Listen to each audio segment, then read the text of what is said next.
Good morning everyone. आज का हमारा लेसन है अपना पराया। ठीक है, ये हर सिंह बिश्नोई जी ने लिखा है और इन्होंने हमारे शरीर के बारे में हमें जागरूक किया है। वो कहते हैं कि जो हमारा शरीर है उसके अंदर कुछ ऐसी सामाजिक सुरक्षा व्यवस्थाएं हैं हमारी। ठीक है, वो क्या है जो कि जैसे कि हम जो हैं किसी अच्छी चीज़ को अंदर लेते हैं और ख़राब चीज़ को अपने अंदर नहीं लेने देते या अंदर अपने घर में नहीं आने देते।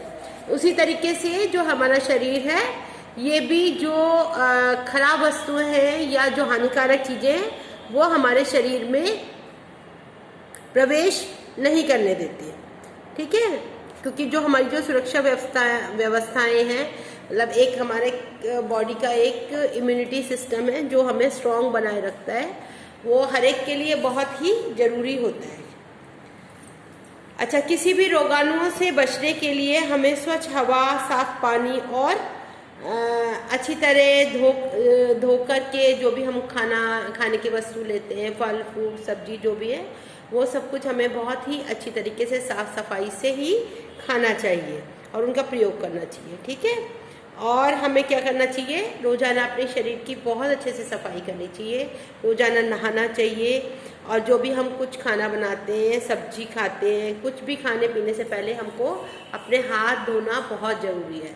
और आजकल तो कोविड-19 के इस दौर के अंदर हर आधे घंटे के अंदर हमें अपने हाथों को साफ करना बहुत ही आवश्यक है, जिससे कि भी कोई भी विषैला पदार्थ या कोई भी जो वायरस है वो हमारे मुंह के द्वारा हमारे शरीर में प्रवेश ना कर सके। ठीक है, हमारे जो ब्लड के अंदर दो तरह की कोशिकाएं होती हैं, कणिकाएं होती हैं, सॉरी, जिन्हें कि एक तो वाइट सेल्स होते हैं और एक रेड सेल्स होते हैं। इंग्लिश में तो ये बोलते हैं श्वेत कणिकाएं बोलते हैं, और जो है लाल कणिकाएं होती हैं। श्वेत कणिकाएं जो हैं वो रोगों से लड़ती हैं, और अगर हमारे शरीर के अंदर वाइट सेल्स की कमी होती है, श्वेत कणिकाओं की कमी होती है, तो हम बहुत जल्दी से बीमार पड़ जाते हैं। और जैसे कि अब हम इसको दोबारा से, मतलब अभी मैंने आपको ये संक्षेप में बताया शरीर के बारे में, अब मैं इसको पूरा बताती हूँ कि जैसे हमारा शरीर है तो उसके अंदर अपने आप ही कुछ इम्यूनिटी पावर हमारी होती है बढ़ी हुई। मतलब हमारे अंदर जितनी शक्ति है उसके अंदर रोग प्रतिरोधक क्षमता होती है। हिंदी में बोलते हैं रोग प्रतिरोधक क्षमता बोलते हैं इसको। ठीक है, इसमें क्या है कि जो भी इंसान के पास क्या है, दिमाग है, और उसको अपने दिमाग से अपनी जो मेरी शरीर की शक्ति है उसको पहचानने की उसको ताकत है, उसको रोगों को भी पहचानने की ताकत है उसके अंदर। ठीक है, जब उसको लगता है कि मुझे ये जो वायरस है या ये रोग मेरे ऊपर हावी हो रहा है, तो वो क्या करते हैं कि वो डॉक्टर को दिखाते हैं, दवाइयाँ खाते हैं और उसको कोशिश करते हैं कि समय से पहले उस रोग को संभाला जा सके या उससे बचा जा सके। ठीक है, इसको हम क्या करेंगे फिर उसके बाद जैसे ये पुरानी कहावत है कि तन सुखी तो मन सुखी, पहला सुख निरोगी काया। मतलब क्या है कि अगर हम शारीरिक रूप से स्वस्थ हैं तो हम बहुत सारे काम कर सकते हैं, और स्वस्थ शरीर के अंदर ही स्वस्थ मस्तिष्क का निवास होता है। अगर हमारी बॉडी अच्छी है, स्वस्थ है, हम पूरी तरह से ठीक है, तो हमारा दिमाग भी उतना ज़्यादा काम करता है। ठीक है, स्वस्थ मन शरीर को भी निरोग बनाए रखने में मददगार होता है। अगर हमारा मन स्वस्थ है तो हमारा शरीर भी स्वस्थ ही रहेगा। ठीक है, फिर उसके बाद हम जैसे आते हैं, अभी गद्यांश छोटे छोटे से पैरावाइज इन्होंने व्याख्या की हुई है कि उन्होंने बताया है कि इसका अगर आपको प्रसंग में लिखना हो तो पहले आप लिखोगे कि ये हमारी पाठ्य पुस्तक के अपना पराया नामक पाठ से लिया गया है, और इसके लेखक हैं हरशरण सिंह बिश्नोई। उन्होंने जो कहा है जो गद्यांश में क्या बताया कि हमारे शरीर के कुछ अंग हैं, कुछ हमारे बाहरी अंग हैं, कुछ अंदर के अंग हैं, ठीक है। जैसे बाहरी अंगों में आपके त्वचा, आँख, नाक, मुंह, कान, मतलब जिसे हम सुनते हैं, बोलते हैं, देखते हैं और सूंघते हैं और टच करते हैं, वो क्या है, ये सारे हमारे बाहरी अंग हैं। और जैसे कि हमारा स्टमक है या हमारी किडनी है, हार्ट है, ये सब क्या है, ये हमारे भीतरी अंग हैं। अब जो है दुनिया की सारी चीज़ें क्या होती है, दो प्रकार की होती हैं। जैसे कुछ तो सजीव होती है, कुछ निर्जीव होती है। जो सजीव जिसमें कि जीवन होता है और निर्जीव जिसमें कि जीवन नहीं होता है। अब क्या है, जैसे हमारी जो शरीर की 5 इंद्रियां हैं, मैंने आपको बताया, आँख, नाक, कान, मुंह और त्वचा, ये सब क्या है, इनके द्वारा हम जो है हर चीज़ का पता लगाते हैं। इनसे हमें पता लगता है, जैसे हमें नाक से हमें खुशबू और बदबू का पता लगता है, त्वचा से हमें ठंडे गर्म का पता लगता है, और जो है मुंह से हमें जिह्वा से जो है स्वाद का पता लगता है, खट्टा, मीठा या कड़वा। और इस तरीके से कानों से हमें सुनाई देता है, आँखों से हमें दिखाई देता है। तो ये जो है, ये सब चीज़ें कलेक्ट करके चारों तरफ से, और वो हमारे मस्तिष्क में भेजती हैं, और जिस तरीके से हम अपना पूरा प्रोसेस, जो मस्तिष्क है, प्रोसेस करके वो वापस भेजता है कि हमें, अब जैसे ठंडे से हम गर्म से हाथ लगा तो एकदम हम ऐसे कर देते हैं, तो हमारी त्वचा पे उसका टच हुआ, और वो टच होने के बाद वो हमारे मस्तिष्क में गया, तो मस्तिष्क ने कहा हाथ हटाओ, तो ये एकदम ही सारे प्रोसेस में आ जाता है, ठीक है। फिर अब उसके द्वारा क्या है, अब जैसे भोजन है, हमारे मुंह से गले में जाके के हमारे आमाशय में जाता है, ठीक है। फिर उसको वो जो है सारा प्रोसेस अंदर होता है, और जो अच्छा है वो हमारा ब्लड बन जाता है, और जो मतलब खराब पदार्थ है या जो वेस्टेज है वो हमारे यूरिन से और स्टूल के रूप में निकल जाती है, ठीक है। उसके बाद आप चलते हैं हम कि जैसे इसमें ये है कि जो किसी भी तरह के जो रोगाणु हैं, उनका हमारे शरीर के अंदर आना इतना आसान नहीं होता है, क्योंकि हमारी जो संरचना है, हमारे शारीरिक संरचना बिल्कुल कैसे बनी हुई है, एक किले के जैसी बनी हुई है। जैसे किले में प्रतिरोधक सैनिक खड़े होते हैं ना, कि हम इनको अंदर नहीं आने देंगे, ऐसे ही भगवान ने हमारे शरीर की भी संरचना की है, ठीक है। जैसे कि हमारी त्वचा जो है हमारे शरीर में नमी बनाए रखती है, और बाहर से जो रोगाणु हैं उनको रोकने में मदद करती है। आपने देखा होगा कि सबके थोड़े रोम यहाँ पर थोड़े थोड़े से वो होते हैं, बाल होते हैं, या हमारे नोज़ में देखो आप बाल होते हैं, हमारे कानों में भी थोड़ा सा होता है, जिससे कि बाहर के जो भी रोगाणु हैं वो वहीं के वहीं रुक जाते हैं, वो अंदर हमारे बॉडी के अंदर प्रवेश नहीं कर पाते। अब जब हम नहाते हैं तो खूब अच्छे से मल के साबुन से नहाते हैं और वो सारे रोगाणुओं को हम बाहर निकाल देते हैं, और जो है हमारी त्वचा से रोगाणु भी खत्म हो जाते हैं, ठीक है। तो त्वचा जो है हमारी बाहरी किले के रूप में काम करती है, और ये शत्रु को अंदर नहीं भेजती। ऐसे ही मैंने आपको नाक का बताया, ऐसे ही हमने बालों का बताया। तो सब में क्या है, एक ना एक कुछ ना कुछ हमारे प्रतिरोधक क्षमता बनी हुई है।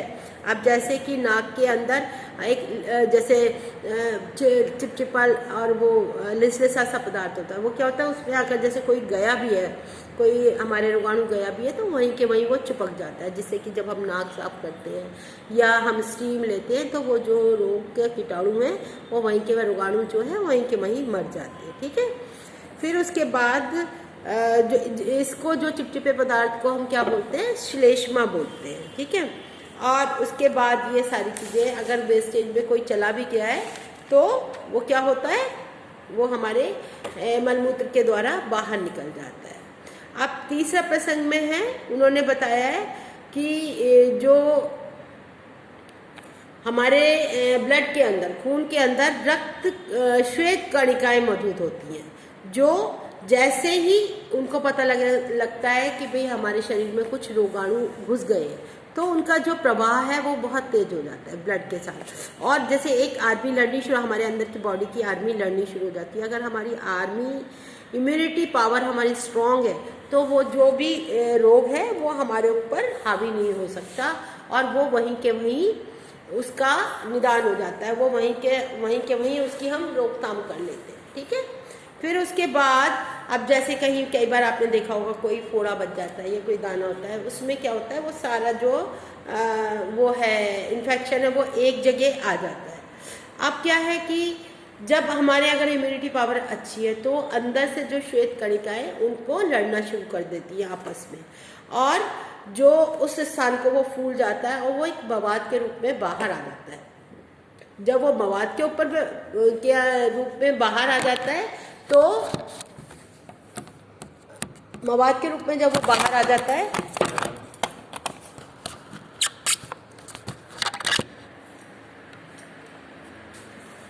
और हमारा जो वो वूंड है वो ठीक हो जाता है। ठीक है, फिर उसके बाद में जो है फिर वो कहते हैं अगर हमारा इम्यूनिटी जो प्रतिरक्षा व्यवस्था है, इम्यूनिटी सिस्टम है, वो अंदर क्या करता है, अंतिम लड़ाई लड़ती है और वो क्या करते हैं अंदर विषाणु का निर्माण कर लेती है। जो एंटीबॉडी जो बनते हैं वो हमारी बॉडी के अंदर ही बनते हैं। वो मतलब क्या है, रोगों से लड़ने के लिए एक अलग से आर्मी बनी हुई होती है और इसमें जो है वो जो प्रतिपिंड हैं वो एक ही बीमारी से लड़ सकते हैं जिनके विरुद्ध उनका निर्माण हुआ होता है। मतलब जो हम इंजेक्शन लगवाते हैं, जैसे बच्चों को BCG का लगता है और चेचक का लगता है और इसका क्या नाम है डिप्थीरिया का लगता है या पोलियो का लगता है, तो उसके अंदर क्या करते हैं कि वो इम्यूनिटी पावर को बढ़ाते हैं। उसके अंदर उसके जो विषाणु हैं वो डाले जाते हैं जिससे कि जो हमारी बॉडी की जो श्वेत कणिकाएं हैं वो बढ़ जाएं और उनके अंदर उस रोग से लड़ने की शक्ति स्थापित हो सके। ठीक है, अब जैसे कि क्या होता है कि जैसे वायरल बुखार है तो उसके जो विषाणु हैं वो कुछ समय के लिए ही आते हैं, और जैसे चेचक है या आजकल कोरोना वायरस चल रहा है, इसमें क्या है कि जो इसके जो विषाणु हैं वो 15 दिन तक भी रहते हैं, 15 से 20 दिन तक रहते हैं। और अगर इसका प्रॉपर वो नहीं, अगर हमारी इम्यूनिटी पावर अच्छी नहीं है और हम इसके लिए प्रिकॉशन नहीं लेते तो इसमें इंसान की डेथ भी हो सकती है। और जैसे टीबी है वो तो हमेशा ही उसके प्रतिपिंड हम पूरे जिंदगी हमारे शरीर में रहते हैं, उसके लिए हमें समय समय पर दवाई लेनी बहुत ज़रूरी होती है। ठीक है, उसके बाद कुछ लोगों को एलर्जी होती है किसी चीज़ से। बहुत से लोग देखो अंडा है या दूध है या कुछ चीज़ें खाने में है, दालें वगैरह हैं, कुछ लोगों को तो वो बहुत अच्छी रहती हैं, लेकिन कुछ लोगों के लिए वो एलर्जी बन जाती है, उनसे उनको नुकसान हो जाता है। ठीक है, अब जैसे कि पेट में दर्द होना शुरू हो जाता है या उल्टी आनी शुरू हो जाती है, और कई बार किसी दवाई से जो है वो भी एलर्जी हो जाती है, जैसे सेप्ट्रॉन है या एलर्जीन है, पेंसिलिन है, तो उनसे भी कई बार क्या होता है कि किसी भी इंसान को या बच्चे को एलर्जी हो जाती है। ठीक है, माफिक नहीं आती है वो उसको। तो इसके लिए जो सिम्टम्स आते हैं तो उसको हम जैसे बॉडी में रैशेज हो जाना या उल्टियाँ होना या पेट दर्द होना, ये सारे जो हैं ये आपके एलर्जी के सिम्टम्स होते हैं। अब कई बार क्या होता है कि हर एक पदार्थ के अंदर एक जैसा प्रोटीन नहीं होता। कई बार जो है किसी शरीर को, किसी व्यक्ति के शरीर को प्रोटीन अधिक माफिक नहीं होता, तो उसको जैसे यूरिक एसिड बढ़ जाता है या हाथ पैरों में दर्द होना शुरू हो जाता है। तो उसमें क्या है कि जो हमारे प्रतिपिंड हैं शरीर के उत्तक तक जो पहुंचते हैं, जो हमारी इम्यूनिटी के जो प्रतिपिंड हैं वो उससे लड़ते हैं और उन दोनों में आपस में बहुत तेज लड़ाई होती है। आपस में लड़ाई होती है तो कई बार क्या होता है कि जो हमारे रोगाणु अंदर घुसे वो जीत जाते हैं तो उसमें क्या होता है एलर्जी जो है वो सामने नजर आने लगती है। कई बार क्या होता है कि पित्ती उछल जाती है, सूजन आ जाती है, सांस फूलने लगता है और दमा हो जाता है, या एलर्जी के लक्षण है। ये सारे क्या हैं, एलर्जी के लक्षण हैं। और इसको हम क्या करते हैं, ये हमें अपनी इसको इम्यूनिटी को बढ़ाकर और कुछ चीज़ों का ध्यान रखें, हम एलर्जी से दूर रह सकते हैं। ऑलमोस्ट लेसन ये कंप्लीट हो चुका है। उसके बाद ये आपके हैं एमसीक्यूज क्वेश्चन। आप भी आपने 5 ज्ञानेंद्रियों की जानकारी प्राप्त की है, उसमें से ये बताना है कौन कौन सा सूंघना, सूंघना, खाना, देखना। तो खाना जो है वो आपकी ज्ञानेंद्रिय नहीं है, खाना तो अलग प्रक्रिया हो गई, एक्टिविटी हो गई ना अलग से। सूंघना नाक से सूंघते हैं, सुनते कान से हैं, देखते हैं हम आँख से, लेकिन खाना जो है वो अलग वो है। फिर शरीर में अपनी अनेक सुरक्षा व्यवस्थाएं, तो बताइए छींक आने और नाक बहने से हमें क्या होती है। अगर हमें छींक आ जाती है या नाक बहने लगती है तो उससे क्या होती है, जो हमारे जो नाक के अंदर जो गंदगी गई है वो बाहर आ जाती है, तो हानिकारक पदार्थों से मुक्ति मिलने की संभावना होती है। मस्तिष्क का कार्य नहीं है शरीर के लिए आवश्यक ऑक्सीजन अवशोषण करना। ऑक्सीजन को बनाना जो है वो शरीर का कार्य नहीं है, वो तो किसका जो है ये वाला इसका नहीं है। फिर उसके बाद सही गलत बताना है। लार भोजन को सुपाच्य बनाती है, रोगाणु को समाप्त करती है। बिल्कुल जो हमारे मुंह के अंदर लार होती है उससे ही हमारा जो भोजन है वो पचता है। हमारी त्वचा पसीने द्वारा शरीर की नमी को नष्ट कर देती है, नहीं, गलत। जब हमें पसीना आता है तो हमारी बॉडी जो है ठंडी हो जाती है। बहुत सी कोशिकाएं मिलकर ऊतकों का निर्माण करती है, सही है। नाक में रहने वाले श्लेष्मा के सहारे रोगाणु हमारे शरीर में प्रवेश कर जाते हैं, नहीं, वो तो वहीं के वहीं रुक जाते हैं। जो हमारे नाक के बाल होते हैं उसमें जो रोगाणु अगर कोई जाता भी है हमारे शरीर में तो वो वहीं के वहीं रुक जाता है। फिर ये सारे आपके एमसीक्यू क्वेश्चंस ही हैं, ये 16.1, 2, 3, 4 और 5। इसको आप आराम से करोगे, बहुत इजी है, सब आपको समझाया हुआ है, उसी से हो जाएगा। फिर ये है पार्ट के अंत के क्वेश्चन है, ज्ञानेंद्रियों से क्या अभिप्राय है। मैंने बताइए आपको कौन कौन सी ज्ञानेंद्रिय आपकी त्वचा, आँख, नाक, कान और जिह्वा जो है ये हमारी जो है 5 ज्ञानेंद्रियां हैं। इनके कार्य भी आपको मैंने सारा करा दिया है, इससे मेरे को मतलब ज़्यादा समझाने की ज़रूरत नहीं, ये बच्चों को सबको आता ही है। कुछ खाने पीने से पहले हाथों को अच्छी तरह क्यों धोना चाहिए। हाथों को अच्छी प्रकार से किसी भी डिटॉल से या जो हैंड वॉश से, जो अच्छी हैंड वॉश है उससे ज़रूर वॉश करना चाहिए, क्योंकि जितने भी हानिकारक कीटाणु हैं वो हमारे हाथों से ही मुंह में जाते हैं, उसको हमें वॉश करना बहुत ज़रूरी है। श्लेष्मा किसे कहते हैं, ये एक लसलसा पदार्थ होता है जो कि हमारी नाक और मुंह के अंदर होता है, जिससे कि क्या होता है कि वो अंदर जो हमारे रोगाणु जाते हैं उनको वो रोक करके बाहर निकालते हैं। जैसे छींक आती है या खांसी आने से जो बलगम निकलता है वो सारा श्लेष्मा के द्वारा ही निकलता है, ठीक है। फिर HIV का संक्रमित व्यक्ति को किसकी ज़रूरत होती है, समाज के प्रेम की ज़रूरत होती है, और उसे ये नहीं है कि समाज से दूर रहना है, उससे सब मतलब अपने पाप की सज़ा मिलनी है, और क्या है अन्य लोगों को नहीं चुना, उससे कुछ नहीं, उससे सिर्फ जो सोशल लोगों का, जो सामाजिक लोगों का जो प्यार है वो अपने लोगों का प्यार बहुत ज़रूरी है। टीके जो लगवाना क्यों ज़रूरी है, किसी भी रोग की मुक्ति के लिए प्रतिरक्षात्मक क्षमता पैदा करें, मतलब अपनी बॉडी के अंदर इम्यूनिटी को बढ़ाने के लिए, उस बीमारी के लिए। अब जैसे हम कोरोना वायरस के कोविड-19 के लिए कह रहे हैं कि अभी टीका नहीं आया, टीका नहीं आया, तो जब वो टीका आ जाएगा तो हमारे शरीर में उसके जो वायरस को रोकने की क्षमता बढ़ जाएगी, लगने के बाद वो हमारे शरीर में अटैक नहीं कर सकेगा, तो इसके लिए वो हमें बहुत ज़रूरी है। अभी हमारे पास जो टीके हैं, खसरा, काली खांसी, chicken pox, hepatitis A, tetanus, BCG, चेचक, हेपेटाइटिस B आदि के हम टीके लगवाते हैं, ठीक है। एड्स किस वायरस से संक्रमित होता है, एड्स किससे होता है, HIV से। HIV वायरस के संक्रमण से होता है, और ये कैसे होता है, अगर किसी मतलब व्यक्ति को एड्स है तो उसका खून अगर किसी को चढ़ाया जाए या उसका यौन संबंध किसी के साथ बनता है तो वो जो है संक्रमित हो जाता है दूसरा व्यक्ति भी। ये मैंने आपको सारा करवा दिया है। अपना पराया पाठ के परिभाषित शब्द उल्लेख कीजिए। टीका आपको पता ही है, किसी विशेष बीमारी से बचाव के लिए शरीर के अंदर पहुंचाने वाला पदार्थ, ठीक है। पोलियो एक बीमारी जिसमें हाथ पैर में लकवा हो जाता है। टिटनेस एक घातक बीमारी जिसमें शरीर की तंत्रिका बेकार हो जाती है।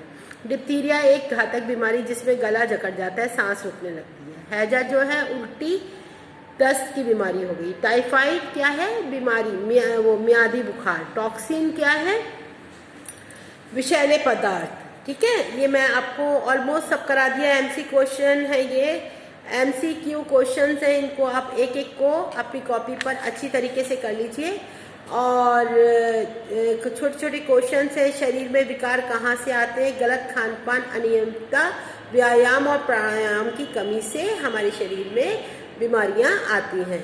कोशिकाएं कितनी होती हैं? रक्षक कोशिकाएं और भक्षक कोशिकाएं। मैंने आपको बता दिया।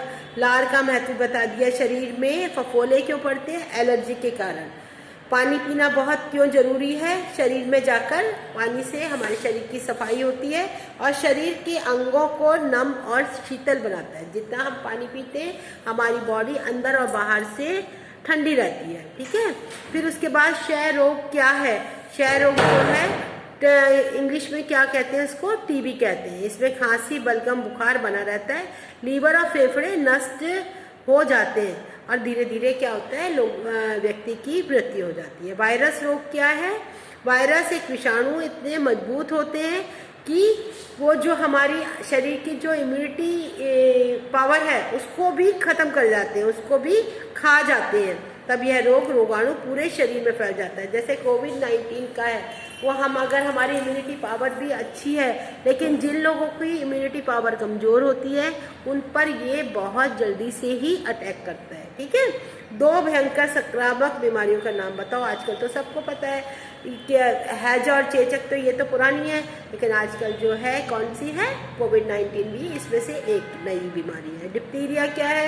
ये गले का रोग है, इसमें गला जकड़ जाता है और सांस लेने में बहुत परेशानी होती है। मैंने आपको सारा लेसन बहुत अच्छे से समझा दिया है, सारे क्वेश्चन आंसर करा दिए।